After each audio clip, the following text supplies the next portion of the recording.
Alright, how's it going, guys? Today is something a little bit different. I have with me today the Star Wars Darth Maul buildable figures. These are apparently fully articulated figures and poseable, and probably a little bit on the larger side. So I am looking forward to building this. It should be quite interesting and a bit different from my normal. So the quick little background with this, why it's not a Gundam.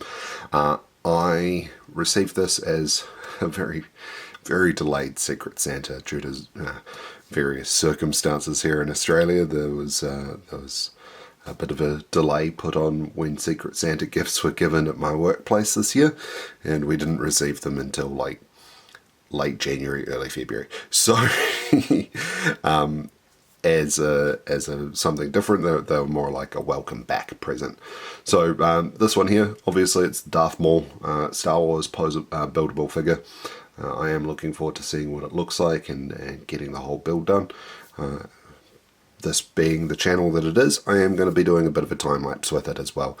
It's going to be a bit of a shorter video, but I am looking forward to putting this together and seeing what it looks like in the end. So let's jump into it and see what it looks like.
Alright, so here we have it. The final product. Darth Maul as a full Lego figurine. To be honest, I wasn't sure what to expect when building this. It doesn't seem like the normal kind of kit that I'd get, or even the normal kind of Lego that I'd get. I do quite like Star Wars. Darth Maul is a really cool character, and this one's a bit of a strange representation of him, but again, Lego is a little bit limited when it comes to being able to actually construct people. So this is pretty cool. It's quite a bit of fun. It was super easy to build. The time lapse is only 2 minutes long, so probably took me about 20 minutes or so, 20 maybe 30 minutes to put it all together. I was using my GoPro, so it's at a 0.5 second capture rate, so you're seeing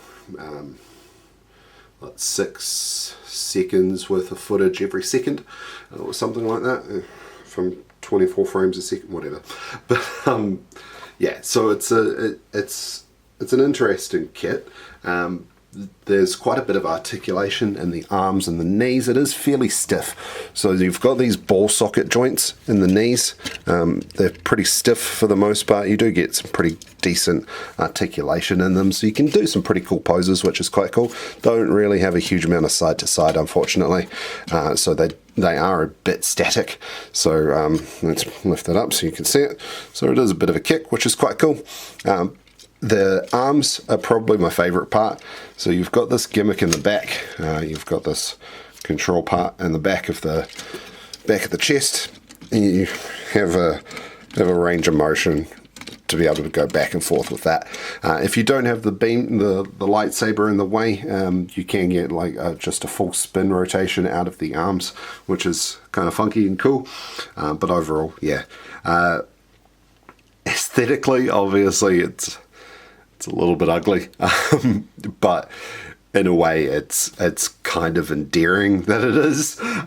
So yeah, I do quite like this. It's going up on the shelf in a place of pride. I do need to thank my colleague who purchased this for me. It was I probably would have never picked this up for myself, but I'm glad I got to do this. It's kind of a nice way to do a little bit of a warm up before I jump into any other projects that I might have. So yeah, this was really cool. I quite like the end result. It was a bit of fun putting it together and just kind of not really needing to think a huge amount, because Lego does tend to be a lot more straightforward than Gunpla. But yeah, this is quite cool. If you after something really interesting and you don't know what to buy, and you come across this one or even any others of I'm not sure if there's a series of them, but if there are any others of the series, I'd kind of recommend getting it, because in 20-30 years time these won't exist except in people's collections, so they'll probably be quite well sought after. So get it, build it, keep it safe. In another 20 years time it'll probably be worth a bit of money. The sequels or the prequels weren't exactly the most well received movies, but objectively they've been better received than the sequels have been. So, and Darth Maul's always been a bit of a fairly beloved character by some people. So I would recommend getting this kit and having fun with it and enjoying it, much like I have. So yeah.